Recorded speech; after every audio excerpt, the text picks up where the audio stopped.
Welcome to The Explainer. You know, your next big IT project could be a massive success, or it could be a really costly failure. And believe it or not, the difference often comes down to one single document, the Request for Proposal, or RFP. So today, we're diving into a report from the advisory firm Virtualization Options LLC. They specialize in this stuff, and we're going to show you how to turn that document you dread into your most powerful strategic tool. Let's just start with a question that I bet keeps a lot of leaders up at night. Is ambiguity putting your next IT project at risk? I mean, we've all heard the horror stories, maybe you've even lived one, of budgets just spiraling out of control and projects completely failing. Well, more often than not, that risk starts right at the very beginning, with a really unclear set of expectations. But what if that whole process wasn't a bureaucratic hurdle, but was actually your blueprint? That's the big idea here. A well-crafted RFP is exactly that. It's your architectural plan for getting clarity, for fostering healthy competition, and ultimately, for success. Okay, so let's really dig into this idea of the RFP as a strategic blueprint. It's not just a shopping list. It actually performs three key functions that turn what feels like a simple vendor search into, well, a master plan. I want you to think of these three benefits like the legs of a stool. You need all three for it to be stable. First, there's clarity. The process forces you, internally, to get crystal clear on what you actually need. Second, it gives you a framework for objectivity, so you can evaluate vendors fairly. And third, it drives competition, which gets you better value. You see, if any one of those legs is wobbly, the whole project can tip over. So how do we build this thing? Well, it all starts with Pillar 1, defining your goal. And here's the key. Forget about the technology for a minute. Seriously, the very first question you have to ask is, what business problem are we actually trying to solve here? The right way to do this isn't tech first. It's strategy first. You have to start by making sure the project aligns with your big picture business goals. Then, from there, you can define objectives that you can actually measure. And maybe most importantly, you have to get out there and gather the real-world needs from your team, the people who will be using this thing every day. This is how you make sure you're solving a real problem, not just buying some shiny new software. And to get rid of that ambiguity we talked about, your goals have to be smart. You know, a vague wish like, we need to improve efficiency, is totally useless in an RFP. But a SMART goal? That's an order. It says, we will reduce system processing time by 15% within the next 12 months. See the difference?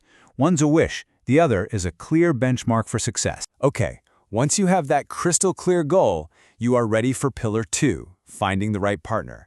Because now that you know exactly what you need, you can go find out who can actually deliver it for you, and you can do it objectively. Now this is where the process gets really strategic. You're not just picking a vendor that you like. You are scoring them against a weighted rubric that you created. Maybe for your project, the technical fit is everything, so you give it 40% of the weight. Or maybe you're on a super tight budget, so pricing is more important. The real power here is that you decide all this before you even look at the proposals. It keeps everything completely objective. When it comes to the money part, you're probably going to see two main models. Fixed pricing is great because the budget is predictable, which is perfect for really well-defined projects, but it's not very flexible. On the other hand, time and materials is super adaptable, but you run the risk of costs getting out of hand if you don't manage it closely. Understanding that trade-off is absolutely essential for managing your financial risk. And please, remember this. You are not just buying a product, you're hiring a team. So don't take their expertise on faith, you have to verify it. Your RFP needs to demand three things, non-negotiable. Proof they've done projects like this before, the actual CVs of the key people who'll be working on your project, and a list of recent client references that you can actually call. All right, this brings us to our final pillar, protecting your investment. You've got a clear goal, you found the right partner. The last step is to build some really strong guardrails around the whole thing. This is how you manage risk and you keep the project on track long-term. Security is a perfect example. It's not just some IT thing. For you as a leader, it's fundamental business risk management. So your RFP must demand protection on 3 different levels. You need data confidentiality, think encryption and access controls. You need system integrity, which means audits and testing. And you need rock-solid user authentication to make sure only the right people get in. Next up, the Service Level Agreement, or SLA. This is the vendor's binding promise to you about their performance. It is not a nice-to-have, it's a must-have. It absolutely has to guarantee key metrics, like system uptime, say 99.9%, along with specific promises on support response times and a clear roadmap for what to do when you need to escalate an issue. And finally, please don't just skim the fine print in the contract. There are 3 terms that are absolutely critical. You need clear ownership of all the intellectual property. You need clearly defined termination clauses so you have a clean exit strategy if things go wrong, and you need a detailed transition plan. These aren't just boring legal details. They are what protect your company's assets and its future. Okay, let's pull all this together now. As a leader overseeing this whole process, here are the key takeaways you really need to lock in to make sure your next RFP is a huge success. You know, this quote from the source material we've been using just says it all. A well-structured RFP transforms a vendor search from a guessing game into a strategic selection. That's the whole point, right?